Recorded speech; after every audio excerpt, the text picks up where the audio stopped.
Selamat pagi Bapak Ibu dan saudara-saudara yang dikasihi Tuhan. Mari kita buka Alkitab kita dari 1 Korintus pasal 1 ayat 1 sampai ayat yang ke-9. Bapak Ibu, berdasarkan teks firman Tuhan ini, kita akan merenungkan sebuah tema persekutuan dengan Kristus.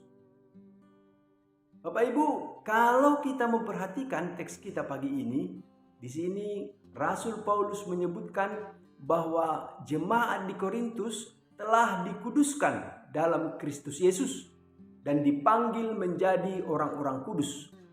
Mereka juga telah menjadi kaya dalam segala hal melalui persekutuan dengan Kristus.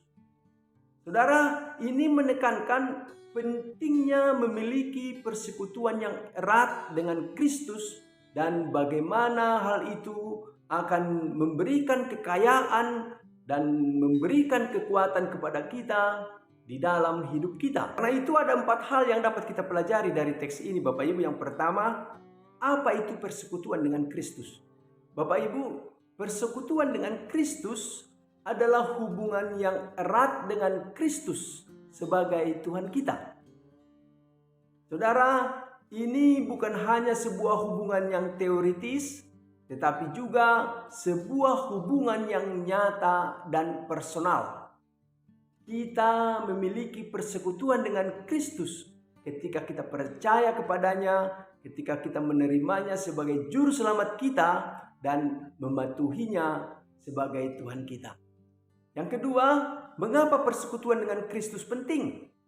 Persekutuan dengan Kristus sangat penting karena itu adalah cara kita menjadi kudus dan memperoleh kebahagiaan yang sejati. Kita juga memperoleh pertolongan, kekuatan, dan berkat-berkat lainnya ketika kita memiliki persekutuan dengan Kristus. Tanpa persekutuan dengan Kristus, kita akan merasa hampa dan tidak memiliki tujuan dalam hidup. Yang ketiga, saudara, bagaimana cara kita menjaga persekutuan dengan Kristus? Ada beberapa cara yang dapat kita lakukan untuk menjaga persekutuan dengan Kristus. Kita harus terus membaca firman Tuhan, yaitu Alkitab. Kita juga harus membangun hubungan dengan Tuhan melalui doa-doa kita dan berpartisipasi dalam ibadah bersama-sama dengan orang lain. Saudara, kita juga harus mengikuti ajaran-ajaran Kristus dan mematuhinya dalam kehidupan kita sehari-hari. Yang keempat, apa manfaat persekutuan dengan Kristus? Persekutuan dengan Kristus, saudara, memberikan banyak manfaat bagi kita. Kita akan merasa damai, kita akan merasa bahagia, dan memiliki tujuan yang jelas dalam hidup kita. Kita juga akan menerima pertolongan dan kekuatan ketika kita membutuhkannya.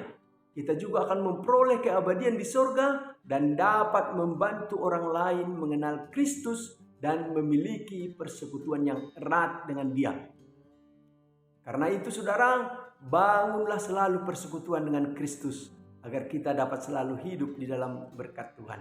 Amin. Mari kita berdoa. Tuhan, tolonglah kami supaya kami tidak hanya mengandalkan kekuatan kami sendiri dalam menjalani hidup ini, tetapi biarlah kami selalu bersekutu dengan Tuhan, agar dalam sepanjang jalan hidup kami selalu dalam pimpinan Tuhan dan di dalam pemeliharaan Tuhan. Di dalam nama Yesus kami berdoa. Amin.